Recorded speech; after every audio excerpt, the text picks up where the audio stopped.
याच्या पलीकडे कुठलेही प्रश्न मला विचारायचं नाही। याच्या पलीकडे कुठलेही प्रश्न मला विचारायचं नाही। याच्या पलीकडे कुठलेही प्रश्न मला विचारायचं नाही। पंकजा मुंडे सोडून जर तुम्ही काही विचारलं तर तुम्ही या जिल्ह्याला अजून खड्ड्यात घालणार।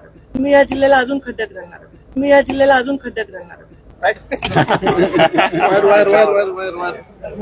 एक मिनिट श्वास घेऊन घ्या इकडे।